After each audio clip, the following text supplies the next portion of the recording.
Bien, bonjour à tous dans cette nouvelle émission Clé de voûte sur RCF. Nous avons la joie de vous faire découvrir les églises principales des 10 paroisses du diocèse de Sées, avec aujourd'hui une église un peu particulière puisque c'est la cathédrale de Sées. Notre guide est le père Olivier Prestavoine, le curé de cette nouvelle paroisse. Père Olivier, bonjour. Bonjour. Alors je suppose que vous aimez faire visiter cette belle cathédrale. Mais c'est un délice, non pas quotidien, mais le plus souvent possible. Alors on va faire la visite tout de suite avec vous. On commence à l'extérieur en admirant ce beau bâtiment. Voilà, d'autant plus que visiter une cathédrale, c'est d'abord prendre la mesure de la topographie. Une cathédrale, c'est d'abord un lieu, c'est un espace, c'est un positionnement géographique même.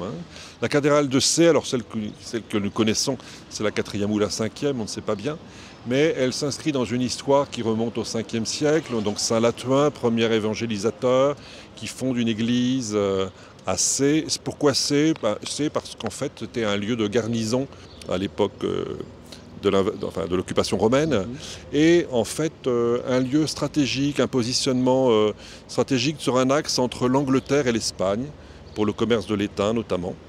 Et les évangélisateurs savaient très bien rejoindre les points stratégiques de la vie sociale, de la vie politique. Et donc Saint Lathuin choisit délibérément Sées, qui était une des grandes cités normandes, citée par Jules César dans la guerre des Gaules.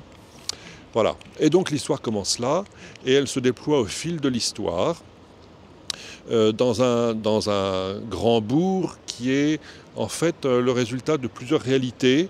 Au fil des siècles, la réalité épiscopale et la réalité chrétienne prend toute sa mesure autour de la cathédrale, dans ce qu'on pourrait appeler le bourg-l'évêque. Et puis il y a aussi une tradition monastique autour de l'abbaye Saint-Martin. L'abbaye Saint-Martin, on dirait que c'est davantage le bourg, l'abbé. Et puis tout ce qui est civil et militaire, le bourg-le-comte, autour de la motte féodale. Et ces trois réalités-là se gravitent entre elles, et la cathédrale est évidemment un pivot majeur. Je souligne quand même que lorsqu'on construit une cathédrale au Moyen-Âge, la maison de Dieu, c'est aussi l'Hôtel-Dieu. C'est aussi prendre soin des malades et des personnes en souffrance. On voit ça dans bien des cités épiscopales. L'Hôtel-Dieu est rarement loin de la cathédrale, parfois tout proche, comme à Paris, c'est une île de la cité. Pour nous, l'Hôtel-Dieu est à quelques 500 mètres, et c'est un établissement dont on connaît un peu l'histoire, qui aurait débuté quelques années avant le chantier de la cathédrale elle-même, vous voyez. Donc il y a une certaine concomitance très intéressante. Ensuite, lorsqu'on se retrouve sur le parvis de la cathédrale elle-même, une cathédrale, c'est d'abord un décor, c'est une mise en scène architecturale, c'est une mise en scène iconographique pour susciter la curiosité du visiteur, qu'il soit pèlerin ou simple curieux. Alors notre cathédrale, telle que nous la connaissons, c'est une vieille dame un peu abîmée par l'âge, par les intempéries, par les guerres, les violences de toutes sortes, par les consolidations qu'il a fallu prévoir au fil des siècles, parce qu'on a cru très vite qu'elle allait s'écrouler, tellement elle était d'une certaine élégance dans sa légèreté. Et il a fallu la consolider en la corsetant avec des contreforts qui alourdissent aujourd'hui sérieusement cette façade. Mais certains ont pu reconstituer ce qu'elle devait être à l'origine, avec une certaine légèreté, une galerie des rois et toute une statuaire assez légère. D'autant qu'il y a eu quand même quelques destructions ou incendies. Alors oui, voilà, les violences au fil de l'histoire, notamment la Révolution, où la destruction systématique de la statuaire est bien connue. Et c'est comme ça qu'on retrouve des restes de la statuaire ici ou là dans la ville, dans les jardins. Même à la maison paroissiale, on a retrouvé une tête d'une trentaine de centimètres, qui devait être une tête de la galerie des rois sans doute. Voilà. Donc ça fait partie de l'histoire locale. Et puis s'ajoute à cette destruction violente les intempéries qui altèrent le porche central en particulier. On va se rapprocher peut-être du porche. Avec un calcaire qui est relativement tendre et qui fait qu'au fil du temps, il s'érode d'une manière très, très visible. La grille qui nous accueille sur le haut des marches, alors cette grille, on pense qu'elle était à l'entrée du chœur au début du XVIIIe siècle. Et c'est le réaménagement de Brousseau sans doute qui a fait qu'on l'a déplacée, on l'a mise ici, et finalement elle convient très bien pour accueillir tout visiteur qui passe à la cathédrale. Alors je note que j'aime souligner que, contrairement à bien d'autres cathédrales médiévales qui ont choisi comme motif du porche central le jugement dernier, Oui. qui est une des grandes problématiques spirituelles du Moyen-Âge. Eh bien, la cathédrale de Sées, pas du tout. Il n'y a pas de jugement dernier. Nous avons une cathédrale très mariale, et ce que l'on peut reconnaître dans ce qui reste du porche, du tympan du porche central, c'est sans doute le couronnement de la Vierge et la dormition de la Vierge. Donc une thématique plutôt apaisée. Et on trouve d'autres éléments de la spiritualité mariale dans différents espaces de la cathédrale, notamment le porche sud, que nous verrons peut-être tout à l'heure, et puis Notre-Dame de Sées, et puis la dédicace même de la cathédrale qui est consacrée à Notre-Dame de l'Assomption depuis 1786. À l'origine, la cathédrale était placée sous la dédicace des Saint Gervais et Protais, qui étaient les célébrités de l'Antiquité chrétienne. Et la cathédrale a reçu des reliques des Saint Gervais et Protais. Mais au XVIIIe siècle, avec Monseigneur d'Argentré, la thématique mariale était très prégnante, surtout depuis le vœu de Louis XIII de 1638. Le vœu de Louis XIII qui a promu une reconfiguration du cœur de la cathédrale Notre-Dame de Paris, mais qui a promu aussi la pratique d'une procession annuelle au 15 août à Paris et normalement dans toutes les cathédrales de France. Et il me semble que Monseigneur d'Argentré s'inscrit dans cette volonté royale. C'est aussi une basilique, c'est l'une des 4 basiliques du diocèse. Alors oui, c'est une basilique. Alors si on fait un sondage pour savoir pourquoi elle est basilique, rares sont les personnes qui savent en dire quelque chose. Mais on peut en dire quelque chose quand on s'intéresse un peu à l'histoire du moment. Basilique parce qu'en fait, parmi les grandes figures épiscopales du XIXe siècle, il y a Monseigneur Rousselet. Monseigneur Rousselet qui a sa statue, son orant dans le transept nord. Monseigneur Rousselet était très proche du pape Pie IX. Il a beaucoup soutenu le pape au gré des problématiques du moment entre ultramontains et gallicans. Monseigneur Rousselet a promu l'accueil de la liturgie romaine dans son diocèse. Il a beaucoup œuvré pour soutenir le pape dans son ministère. Il était assistant au trône, au Saint-Siège, à la basilique Saint-Pierre. Et le pape lui a accordé, en remerciement de ses bons et loyaux services, le titre de basilique pour sa cathédrale le 7 mars 1871. Alors c'est intéressant, le 7 mars 1871, c'est en pleine commune de Paris. Et c'est quelques semaines après les apparitions à Pontmain. Voilà. Et donc le résultat, c'est qu'aujourd'hui, nous avons effectivement 2 basiliques à Sées, entre l'Immaculée Conception, qui est plus tardive, et cette cathédrale. Voilà. Mais c'est son titre de cathédrale qui prime, parce que c'est la maison mère du diocèse. Il faut imaginer le porche avec des statues à l'origine, là il y en a quasiment plus. Alors voilà, le porche c'est l'église qui nous accueille, l'église dans son histoire, l'église dans son fondement apostolique en particulier et dans ses thématiques bibliques. C'est tout ça c'est toute cette mise en scène-là qui accueille le pèlerin ou le paroissien à la cathédrale. Alors aujourd'hui, effectivement, c'est beaucoup plus sobre. C'est ça. Alors on va s'approcher un peu quand même des fondements de ce porche, et puis on va rentrer peut-être après dans la cathédrale. Alors oui, on peut reconnaître des éléments iconographiques souvent profanes. On n'a pas peur du profane au Moyen-Âge. On présente les choses de la nature, de la végétation, des animaux, des réalités humaines élémentaires aussi, tout simplement. Des éléments de végétation, là. On dirait du pain ou du raisin, on ne sait pas trop. Des feuilles de vigne, oui, c'est du raisin, voilà. Et puis quelques motifs voilà, très divers. On dirait un légume, là, je ne sais pas quoi. C'est assez curieux. Ici, un volatile. D'autre côté, là, un semblant de visage, peut-être. De beaux éléments ici, qui sont un peu plus préservés. Là, je pense que c'est un pélican. Ouais. Voilà, le pélican dont la thématique est chère au christianisme, puisqu'en fait, le pélican donne sa vie, donne sa chair, dit-on, pour ses petits. Et ici, des motifs aussi, quelques visages, exactement. Voilà. Donc au Moyen-Âge, on n'a pas trop peur d'insérer des éléments profanes dans ce concert biblique et apostolique. C'est toute la vie qui est accueillie et qui trouve son sens autour de la cathédrale. Voilà. Un porche qui devait être polychrome, coloré en tout cas à l'origine sans doute. Alors voilà, les cathédrales, elles étaient souvent mises en couleur. On n'avait pas peur de la couleur au Moyen-Âge. Aujourd'hui, ça nous surprend un peu, mais on reconnaît encore des éléments de couleur ici ou là. Ça contribuait à la mise en scène et à la catéchèse que cette iconographie pouvait promouvoir. Alors on rentre dans la cathédrale, Père Olivier Postavoine, allons-y. Voilà, donc nous voici dans ce bel édifice. Je crois que c'est du gothique normand, c'est ça? Voilà, alors je ne suis pas un spécialiste de la chose, mais voilà, les connaisseurs disent que c'est une belle nef normande du XIIIe siècle, très aboutie. Le chœur étant plutôt fin XIIIe, dans un style francilien, très abouti lui aussi, dans une légèreté encore beaucoup plus travaillée. Même si la nef est déjà très généreuse en termes d'ouverture pour laisser passer la lumière, le chœur lui-même est devenu une forme de dentelle dont on se demande même comment ça tient. Voilà, ce qui permet déjà de noter quelque chose d'important. Dans l'histoire de la cathédrale, on n'est pas dans un fixisme originel. Oui. On prend les époques, les techniques, les arts en fonction du progrès dans lesquels l'histoire s'inscrit.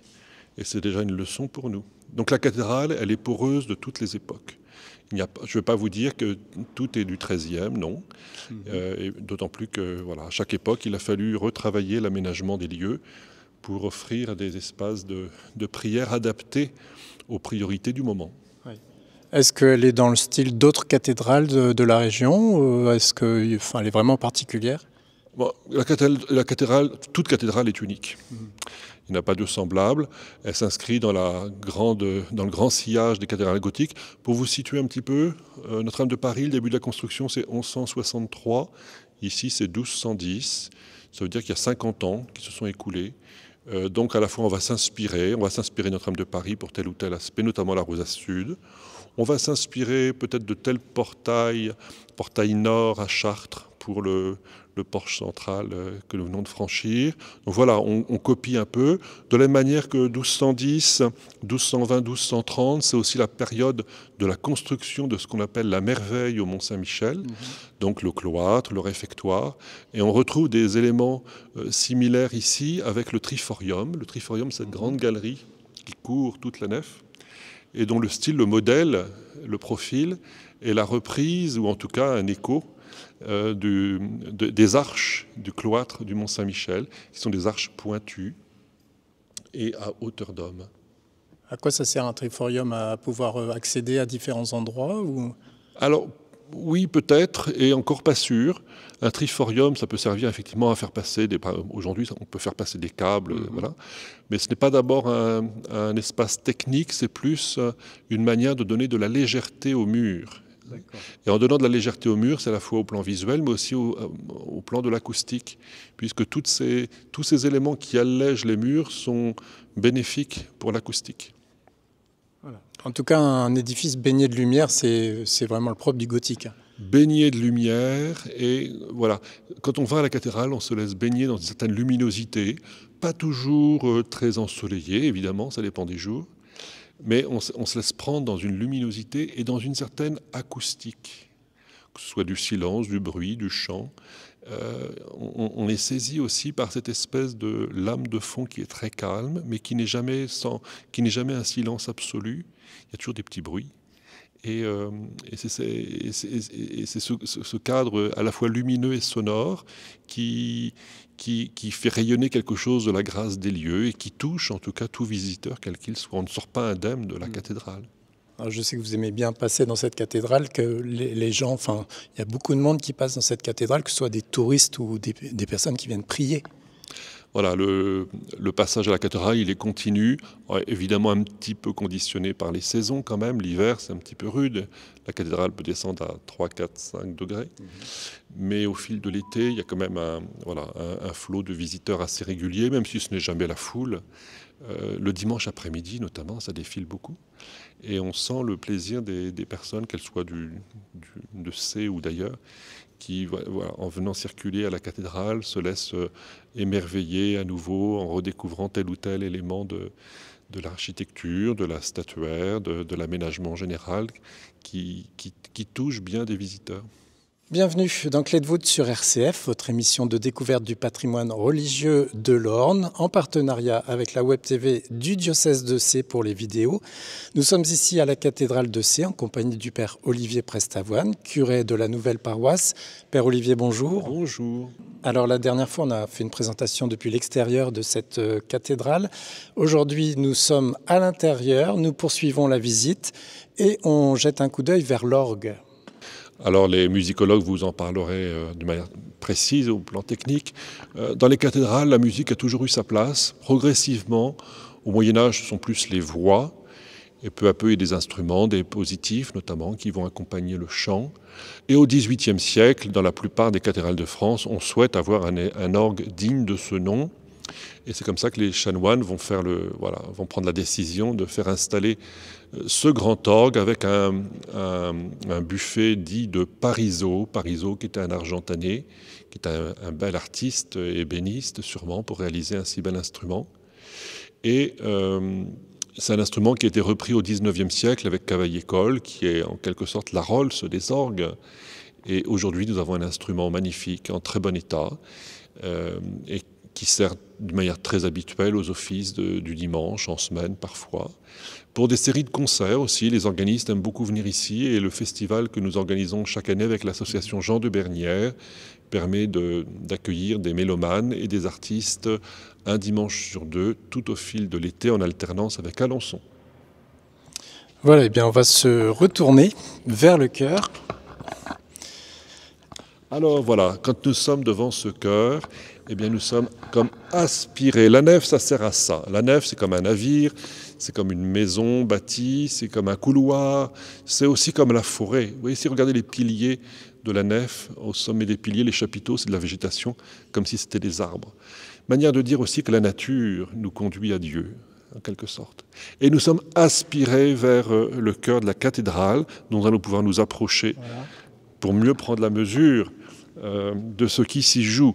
Le chœur de la cathédrale, c'est vraiment le pivot de tout ce qui se vit, de tout ce qui se déploie, de tout ce qui se manifeste dans la cathédrale. Avec ce que nous avons sous les yeux, qui est une espèce d'aménagement très, très disparate, quand même, il faut le reconnaître. C'est le fruit de toute une histoire. Alors, pour essayer de recueillir un petit peu le résultat que nous avons sous les yeux, en faisant un peu l'histoire des lieux. Au Moyen-Âge, au risque de simplifier, mais pour aider à la compréhension, au Moyen-Âge, quand on construit une cathédrale, on va aussi chercher à construire une église dans l'église. Parce que la cathédrale est un lieu où il se passe beaucoup de choses, et la vie cultuelle a besoin d'être un petit peu de tranquillité. Les chanoines vont se construire une église dans l'église, fermée par un chœur, par un jubé, une clôture de chœur et un jubé, qui permettent d'être préservés des activités les plus diverses, les plus profanes qu'il peut y avoir dans la cathédrale. Les fidèles, en fait, la cathédrale n'est pas un lieu très paroissial. Il y a un autel devant le jubé, un autel ou deux, qui permettent de célébrer la messe pour la population locale. Mais la vie paroissiale se décline plutôt dans les églises environnantes. Et nous arrivons, alors je vais à grand enjambée évidemment, nous arrivons aux guerres de religion, avec la réforme protestante qui va stimuler les catholiques autour du Concile de Trente à reprendre à frais nouveaux les besoins de la vie chrétienne, de la vie liturgique notamment. Et on découvre à ce moment-là, ou on prend conscience à ce moment-là, que se préserver, c'est une chose, mais le peuple, les fidèles, ont besoin de découvrir ou de redécouvrir la beauté de la foi, la beauté de la vie chrétienne, la beauté de la prière, la beauté de la liturgie. Et alors, la réforme qui s'ensuit, c'est une ouverture des chœurs par la suppression des jubés, par la suppression des clôtures de chœurs aussi, éventuellement, selon les lieux. Et on va organiser en quelque sorte la théâtralité de la liturgie. On va à la messe comme au théâtre. Et quand je dis ça, c'est pas péjoratif. C'est promu comme tel. Il faut donner à voir. Alors, il y a l'aménagement des lieux, il y a les costumes, il y a j'allais dire les chorégraphies, en tout cas les déroulements liturgiques, les actions liturgiques. Et puis des spectateurs dont on voit un petit peu l'indice à travers cette base des piliers où l'on voit qu'au cœur de la cathédrale, eh bien, il y a toute une population qui est représentée de gens très divers. Ils sont là pour contempler les choses de la vie liturgique. Hein. Voilà. Et c'est dans ce sillage-là qu'au XVIIIe siècle, Monseigneur d'Argentré arrive à C. Monseigneur d'Argentré, c'est un des grands évêques de l'épiscopat sagien.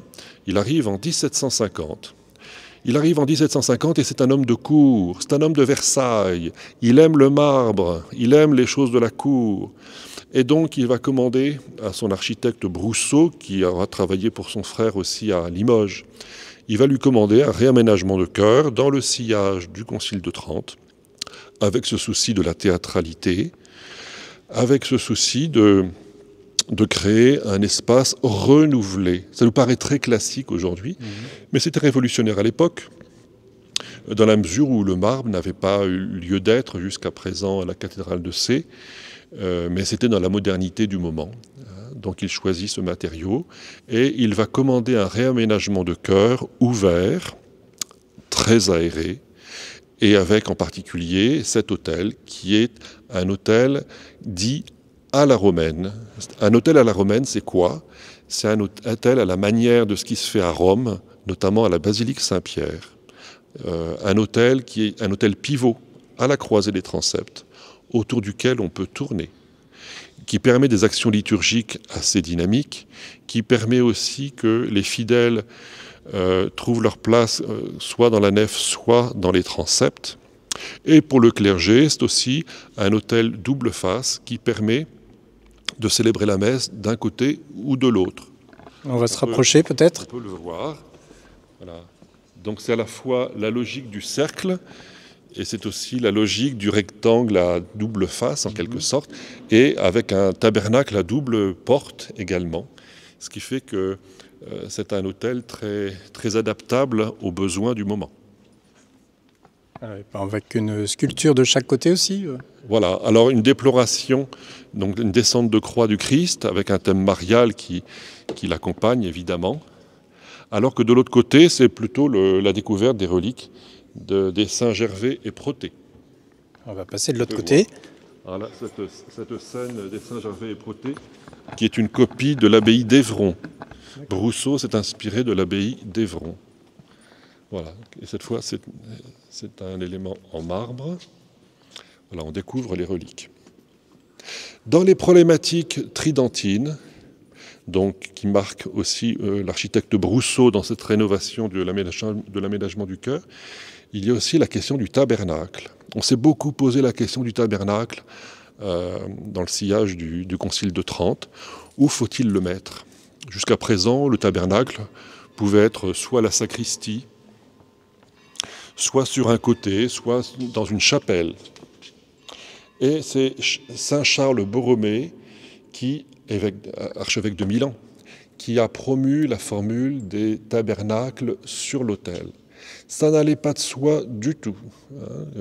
Ça ne relevait pas de l'évidence. Beaucoup d'évêques ont résisté à ce modèle-là.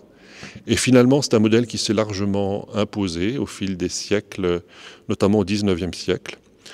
Voilà. Ce qui fait que dans beaucoup d'églises anciennes, le tabernacle se trouve sur l'autel ou immédiatement à proximité. Alors on se retourne. Cet autel pivot, nous sommes articulés aussi à cet arrière-chœur qui est, je dirais, le point culminant, avec l'autel bien sûr, du parcours spirituel induit par la cathédrale. C'est-à-dire qu'en fait, une cathédrale, c'est un logiciel pour faire fonctionner, je dirais, la vie évangélique et l'ouverture à Dieu. Et donc ça part du parvis qui représente la mort avec le soleil couchant pour aller vers le soleil levant du jour nouveau incarné par le Christ. Et l'autel au milieu autour duquel tout se vit, avec lequel tout se greffe, et pour aboutir ici dans cet arrière-chœur avec ces 72 stalles qu'on estime être du XVIIe ou du XVIIIe siècle, qui permettent d'avoir un bel espace de prière accompagné du petit orgue, qui est un cavaillé-colle également, pour des offices qui permettent de réunir un panel de chanoines, à l'époque où il y avait toute une cour de chanoines, mais aussi aujourd'hui des fidèles. On peut même célébrer des baptêmes ici à l'occasion parce que l'espace est assez adapté pour 2 familles, en quelque sorte. Ouais. Et puis on leur offre un écrin magnifique que ne permet pas le baptistère ancien situé à l'entrée de la cathédrale, qui est plus pour des célébrations de baptême en tout petit comité. Ça veut dire qu'à un moment, il pouvait y avoir 70 chanoines, puisqu'il y a plus de 70 stalles. Alors, 70 chanoines ou pas, dans les stalles, il y avait les chantres, il y avait toute une population avec des ministères divers, des servants en tout genre. On aperçoit le lutrin et puis les tabourets des chantres. Hein. Donc ça dit aussi qu'il y avait toute une population de compétences, notamment dans le domaine musical, dans le domaine liturgique, pour accompagner les chanoines. On va faire le tour du lutrin, qui est magnifique. Voilà, qui est très significatif de cette vie liturgique qui se développe au fil des siècles à la cathédrale, avec des thématiques musicales notamment. Hein. Le chant est quand même très central dans la vie de la cathédrale. Sur les lutrins, il y a souvent un aigle au sommet. Alors voilà, l'aigle qu'on rapproche de l'évangéliste Saint Jean, qui voit les choses de très haut, mais qui les voit aussi de très près.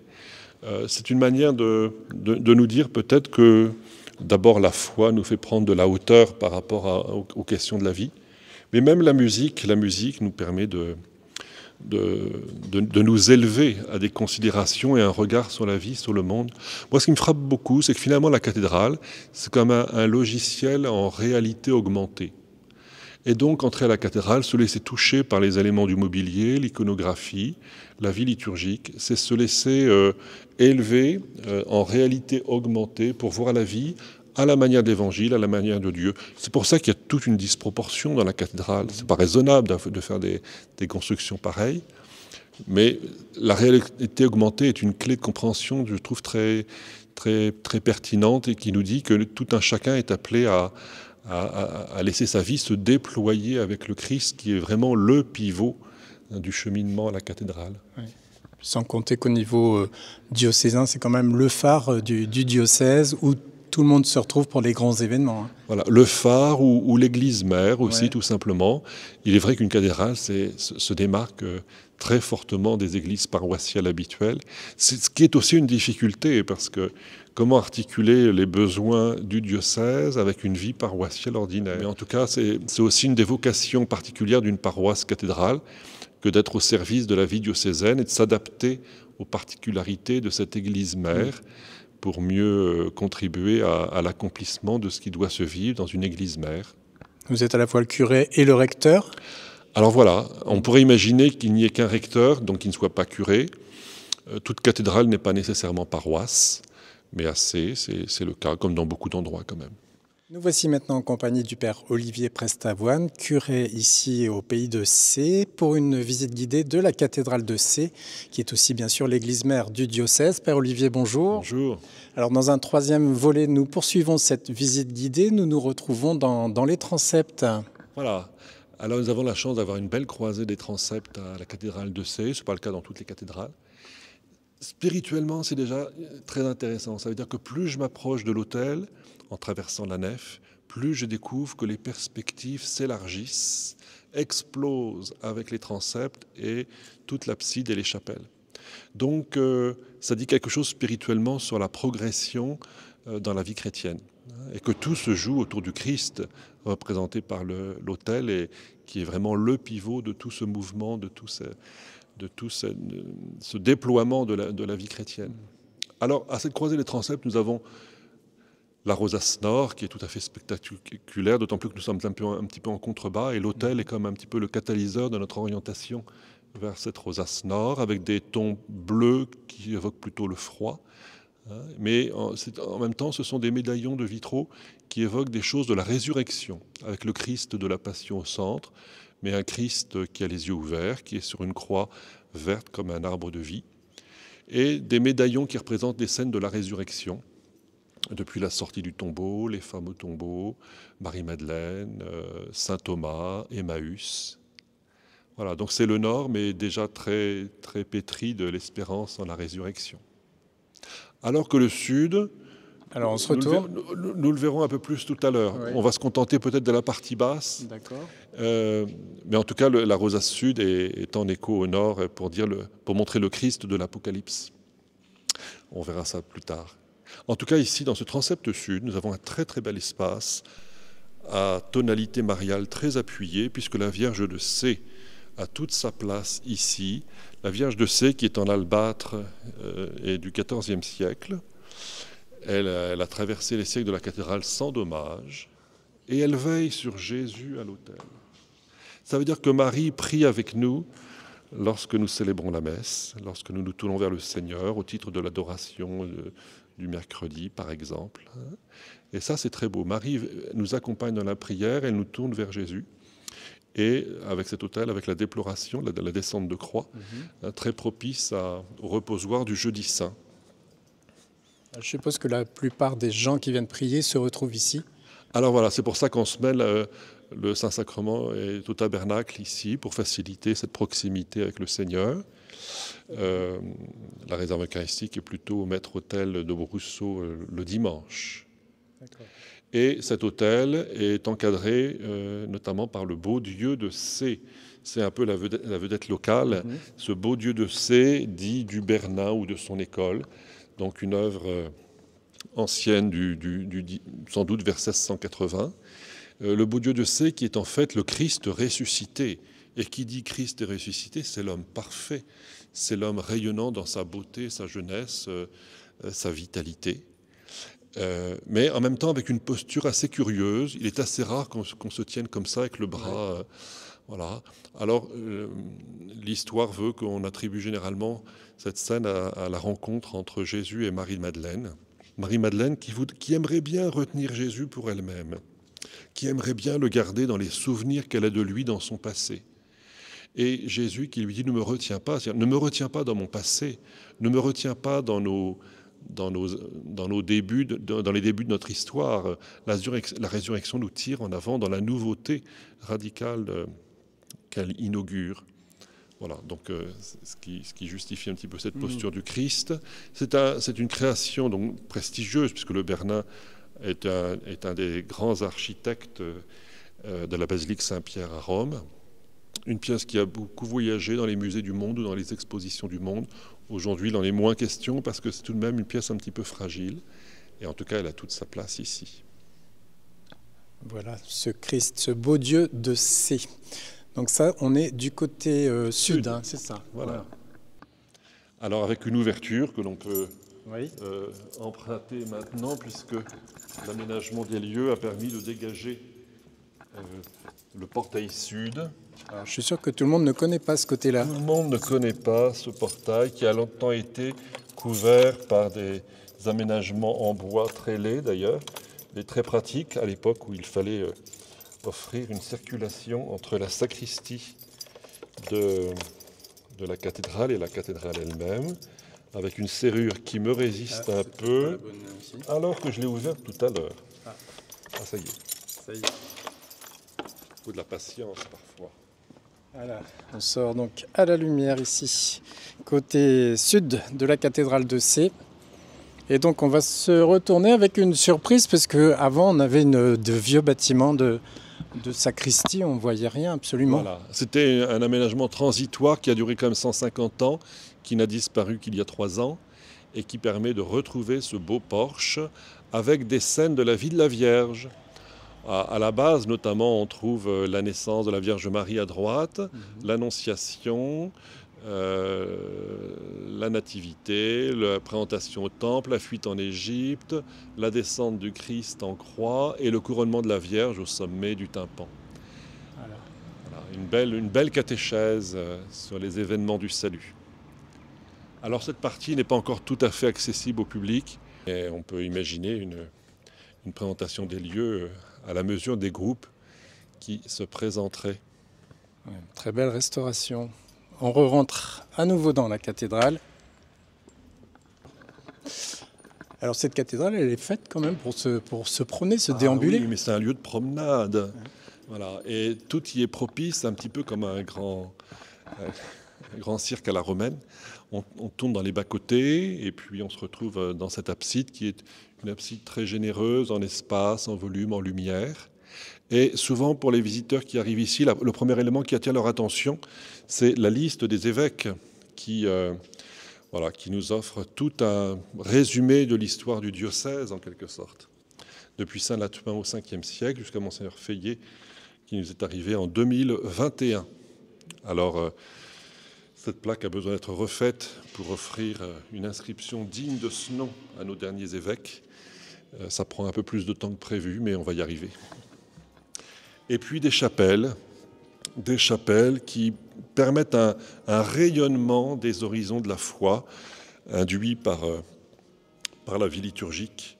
Alors dans cette première chapelle, vous avez un autel en bois qui n'est pas originel dans la cathédrale, il vient du couvent des Cordeliers, qui était une des grandes réalités médiévales à Sées, puisqu'il y avait des franciscains à Sées du temps même de Saint François. Et cet autel est arrivé là par des détours que je ne connais pas. Ouais. Mais c'est l'une des premières implantations, peut-être des franciscains en France, sans doute. Des premières, exactement. Il y a une tradition franciscaine dans le diocèse de Sées. Ouais. Et voilà, cet autel trouve pleinement sa place ici. Mais sinon, dans cette chapelle, nous avons déjà 3 évêques qui ont leur dépouille en ce lieu, même s'il y a une crypte qui leur est habituellement réservée. Mais nous avons ici 3 évêques du XXe siècle. Le premier, c'est Monseigneur Bardel. Monseigneur Bardel, c'est l'époque de la séparation des églises et de l'État. C'était quand même très compliqué, hein, donc un dossier sensible. Monseigneur Bardel était assez compréhensif avec les vues des pouvoirs publics. On dit même qu'il est allé à Rome pour essayer de convaincre le pape que c'était une bonne réforme. Et les pouvoirs publics disaient de lui que c'était sans doute un des évêques les plus aimables de France. Ensuite, deuxième grande période un petit peu compliquée, Monseigneur Paquet, qui était évêque de 1926 à 1961. C'est le contexte de la Deuxième Guerre mondiale. Ce n'est pas une période très simple pour les évêques. Les soucis de trouver sa juste place, le risque de collaboration. Pas évident. Et puis Monseigneur Piauget. Alors Monseigneur Piauget, 1961-1971, c'est l'évêque du Concile Vatican II, en quelque sorte. Ça n'a pas toujours été très simple non plus. Saint Antoine de Padoue a sa place ici parce que lui-même franciscain. Et il était franciscain précisément à l'époque de construction de la nef de la cathédrale de Sées. Il a vécu en France une partie de sa vie. Il enseignait. C'est un théologien. Il a œuvré jusqu'à Poitiers, semble-t-il. Et alors le saint patron des clés de voiture qu'on a perdues, mais parce que fondamentalement, c'était un tel prédicateur, et il était si bon théologien que beaucoup retrouvaient la foi grâce à lui. Donc si on peut retrouver la foi, peut-être qu'on peut aussi retrouver ses clés de voiture. Alors, pour faire simple. Dans cette chapelle un petit peu disparate, nous avons d'abord le confessionnal qui est le lieu des confessions régulières chaque semaine. Il y a beaucoup de pénitents qui souhaitent recevoir le sacrement du pardon à la cathédrale. Mais nous avons aussi principalement cette belle statue de Saint Jean-Eudes, qui est une figure locale. Saint Jean-Eudes, né à Ry, comme beaucoup le savent. Saint Jean-Eudes qui s'inscrit dans ce XVIIe siècle compliqué et douloureux, où la vie chrétienne est un peu rugueuse, avec les guerres de religion, les problématiques théologiques. Et Saint Jean-Eudes, il s'inscrit dans ce mouvement pour réenchanter la vie chrétienne, pour redonner un souffle missionnaire à la vie chrétienne. C'est comme cela qu'il va avoir le souci notamment de la formation des prêtres avec la création des séminaires qui n'existaient pas avant le Concile de Trente, l'organisation de la catéchèse qui n'existait pas non plus avant le Concile de Trente. Et il va être un des grands promoteurs du culte rendu au Sacré-Cœur, pour redonner de la chaleur, du cœur, de l'amour à la vie chrétienne dans ce contexte un peu rugueux, comme je le disais tout à l'heure. Et c'est comme ça qu'il va célébrer la première messe en l'honneur du Sacré-Cœur en 1672. D'accord. Alors nous avons aussi un bas-relief qui représente la mort de Saint Joseph. Pour le coup, Saint Joseph, saint patron de la bonne mort, parce qu'il meurt en présence de Jésus et de la Vierge Marie. Voilà, ce qui est un idéal pour tout chrétien, de mourir en présence de Jésus et de la Vierge Marie représentée en quelque sorte par l'Église qui accompagne jusqu'au bout. Dans ce déambulatoire, dans cette abside, nous avons 5 chapelles. La chapelle axiale, donc celle qui est vraiment dans le prolongement de la nef, c'est celle-ci. Elle a une taille qui est le double des autres chapelles. Traditionnellement, les chapelles axiales ont une stature un peu épiscopale. Elle est davantage marquée par le désir des évêques. Et là, en l'occurrence, c'est Monseigneur Trégarot, au XIXe siècle, qui a été un petit peu le promoteur de cette chapelle et de la confrérie qui s'y retrouvait, qui s'appelait la confrérie dite Notre-Dame des Champs, que l'on reconnaît à ce que la Vierge Marie porte des gerbes de blé entre ses mains, que ce soit sur le vitrail central ou sur la statue qui trône au-dessus de l'autel. C'était le contexte du XIXe siècle, fin XIXe, début XXe, jusque dans les années 30, disons, où il fallait beaucoup accompagner le monde agricole. Et ça a eu un tel succès que le titre de Notre-Dame des Champs a essaimé dans toute la France. Et il semble qu'il y ait environ 220 églises en France qui se soient placées sous le titre de Notre-Dame des Champs. Monsieur Trégarot lui-même s'est représenté à gauche, puisque c'est lui qui a promu la réalisation de cette chapelle et la vie de cette confrérie. Les chrétiens s'y retrouvent de temps en temps dans cette chapelle. Il y a peut-être des messes. Des messes, pas très souvent, mais ça arrive. Il y a des baptêmes parfois, selon la configuration du nombre de participants. C'est un lieu de prière aussi, tout simplement. Beaucoup aiment s'y recueillir, parce que lorsque nous sommes ici, nous sommes dans un halo de lumière qui nous embrasse complètement. Mais s'il n'y a plus la confrérie Notre-Dame des Champs, on pourrait retrouver une forme de vitalité autour des thèmes de l'écologie, le rapport à la terre, le rapport aux choses de la nature. Voilà, j'ai le désir de promouvoir un petit peu cette thématique et des initiatives en ce sens, mais c'est un petit peu difficile aujourd'hui. En fait, chaque fois qu'on a une intuition, il faut avoir des gens pour les mettre en œuvre. Et nous sommes dans une réalité un peu modeste, donc c'est un peu compliqué. Bienvenue sur RCF dans cette nouvelle émission Clé de voûte, découverte du patrimoine religieux de nos régions. Nous sommes ici à la cathédrale de Sées pour vous faire découvrir l'église mère du diocèse et bien sûr l'église principale de cette nouvelle paroisse du pays de Sées. Père Olivier Prestavoine, bonjour. Bonjour. Alors vous êtes le curé et le recteur du lieu. On a fait plusieurs volets de visites déjà, de découvertes. Nous sommes toujours ici dans le déambulatoire, c'est ça, et on remonte côté nord. Chapelle plus dédiée à Saint-Gaude-Grand, sa sœur Sainte-Opportune, et puis Sainte-Thérèse. Il n'y a pas forcément de lien immédiat avec Sainte-Thérèse, mais en tout cas Saint-Gaude-Grand d'abord, un des grands évêques de Sées, avec sa sœur Sainte-Opportune, et l'abbaye d'Almenèche, dont les bénédictines d'Argentan sont héritières. Mais en tout cas, la représentation de Sainte-Thérèse et le reliquaire des parents Martin pourrait étonner, sauf si l'on sait que les parents Martin étaient des familiers de Sées. Ils venaient en pèlerinage assez volontiers. On dit que M. Martin était plutôt attiré par la cathédrale et que Mme Martin allait plutôt à la basilique de l'Immaculée Conception. Voilà. Sainte Thérèse est venue à Sées, au moins dans le ventre de sa mère, au regard de la correspondance de Zélie Martin, on peut le savoir. Il semble aussi que M. Martin venait à Sées à la cathédrale, notamment pour confier ses soucis concernant Léonie. Voilà. Et aujourd'hui, je peux témoigner qu'il y a toujours une ferveur autour de ce pôle martinien, en quelque sorte, où la ferveur des fidèles ne se dément jamais.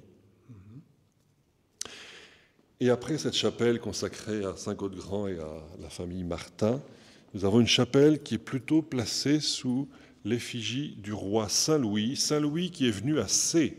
Alors le premier roi qui est venu à Sées, c'était Philippe Auguste, pour encourager la construction de la cathédrale dans cette période où la Normandie venait d'être réintégrée au royaume de France.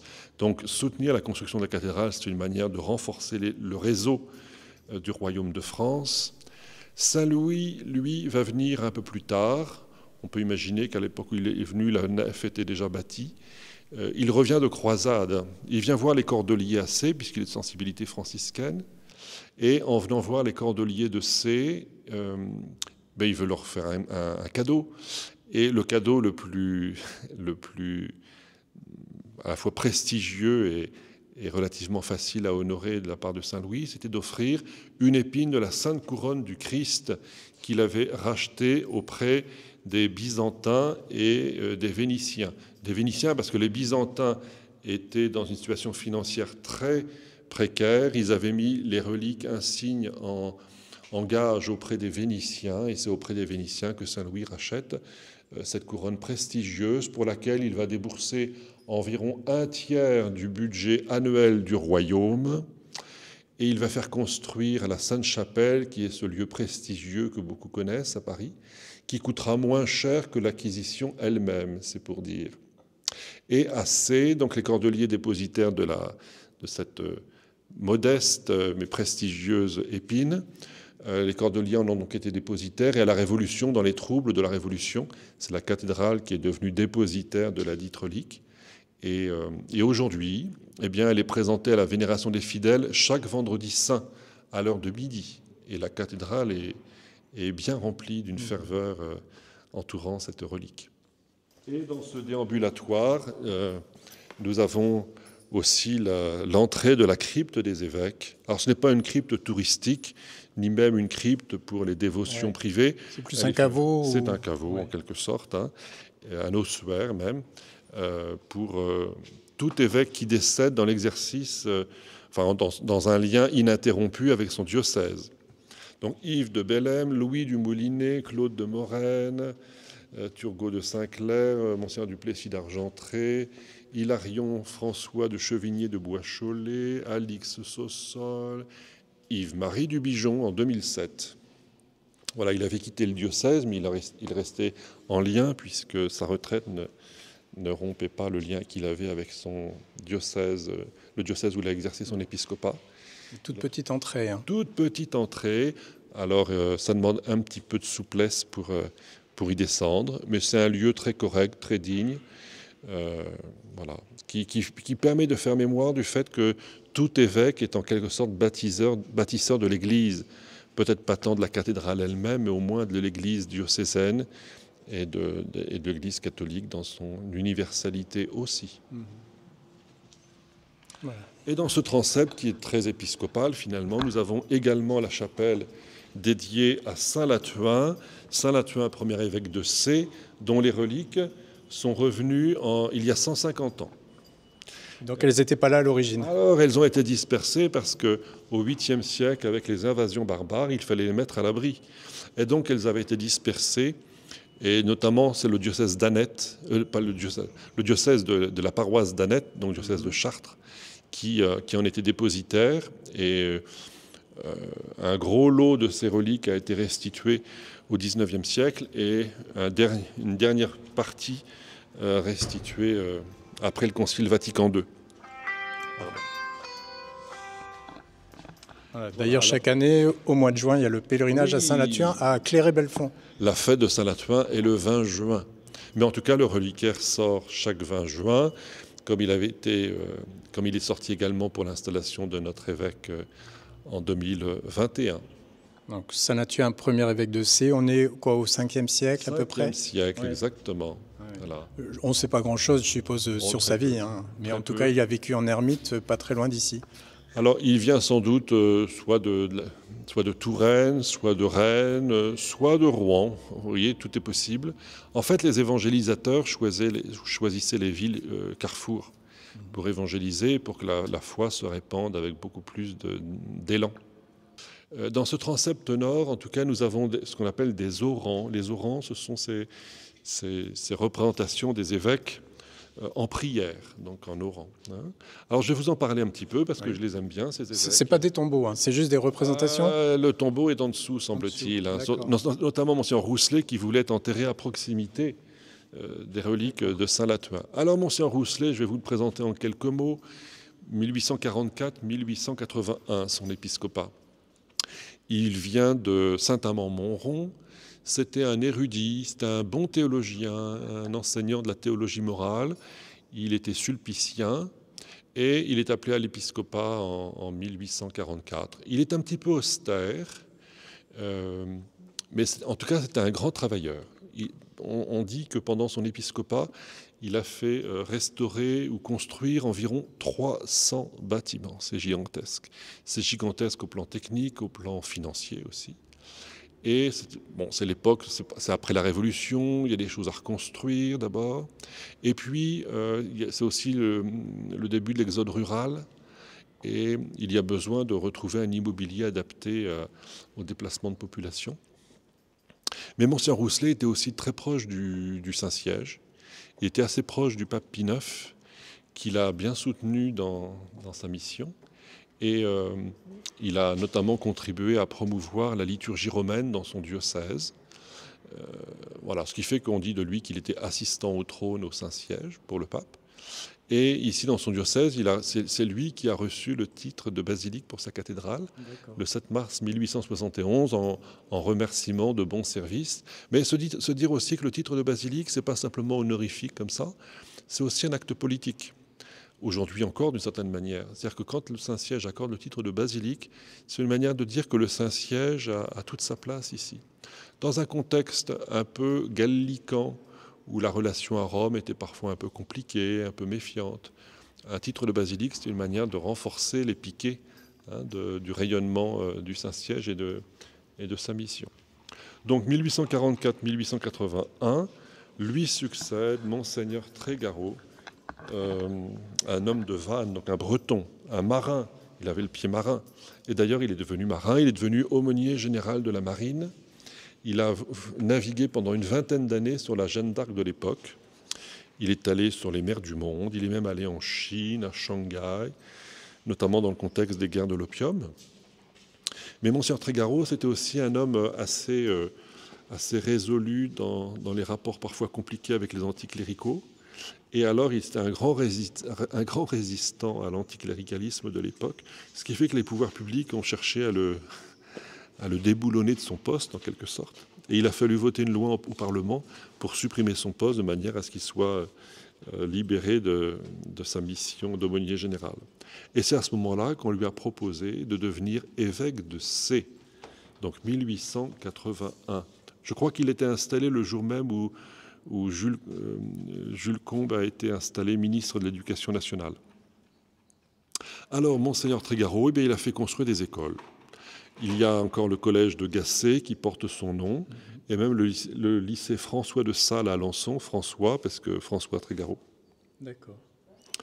Voilà, donc une grande figure, un peu électrisée dans le contexte de l'anticléricalisme de l'époque. C'est sans doute pour ça qu'après on a nommé Monseigneur Bardel, qui était, dit-on, l'évêque le plus aimable de France, peut-être en compensation des agitations de Monseigneur Trégarot. Et quand nous sommes dans le transseptennat, nous avons cette vue magnifique aussi sur la rosace sud. Cette rosace a été faite sur le même modèle que la rosace sud de Notre-Dame de Paris, même si celle-ci est sans doute un peu plus petite, on peut comprendre, mais elle est très belle. Alors, une rosace, il y a plusieurs manières de faire des rosaces. La rosace nord, on l'a vu tout à l'heure, c'est une forme de flocon de neige.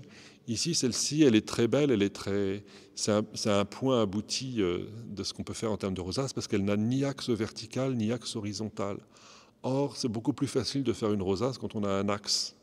Donc celle-ci n'a pas d'axe, ce qui la rend beaucoup plus performante en termes de réalisation, mais plus dynamique aussi au plan visuel, puisque si vous vous laissez un petit peu étourdir par la fixation de l'image, vous la voyez presque tourner d'une certaine manière, alors que quand vous avez un axe, rien ne bouge, ça c'est clair. Sur l'iconographie elle-même, alors les médaillons sont assez épars, il y a une diversité pas forcément très cohérente, parce qu'elle a subi des démontages forcément, et puis le remontage n'a peut-être pas été très, très judicieux. Mais l'essentiel, c'est le centre, c'est le Christ, l'alpha et l'oméga. Manière de dire, puisque nous sommes au sud, les astres bougent, les saisons varient. Le Christ, lui, ne varie pas. Le Christ est d'une constance qui dépasse les choses de la nature. Alors c'est comme ça que souvent dans une cathédrale, on a les signes du zodiaque, qui évoque les saisons, les choses de la nature. Eh bien, lui, le Christ, c'est le grand permanent, le grand souverain, le roi de l'univers, qui donne tout son horizon d'espérance à la foi et la vie chrétienne, qui donne toute sa cohérence à ce qui se vit dans une cathédrale, que ce soit dans la plus grande liturgie ou dans la plus simple prière de quelques visiteurs que ce soit. Voilà, puis on dit aussi qu'au solstice d'hiver et d'été, on a une direction particulière des faisceaux de lumière. Voilà, alors c'est une manière de dire qu'à l'heure de midi, le rayonnement de la lumière, à l'heure du midi solaire, le rayonnement de la lumière est-il délibéré ou est-ce que c'est un résultat un peu hasardeux? C'est compliqué, on ne peut pas le dire, on ne sait pas. Mais le fait est que, objectivement, au solstice d'hiver et aux équinoxes, le rayonnement de cette rosace se déploie différemment. Dernière question peut-être plus personnelle. Un coup de cœur dans cette cathédrale, s'il y avait qu'un seul élément qui vous parle à vous personnellement. Alors vous aimez les évêques, j'ai bien compris, mais est-ce qu'il y a d'autres...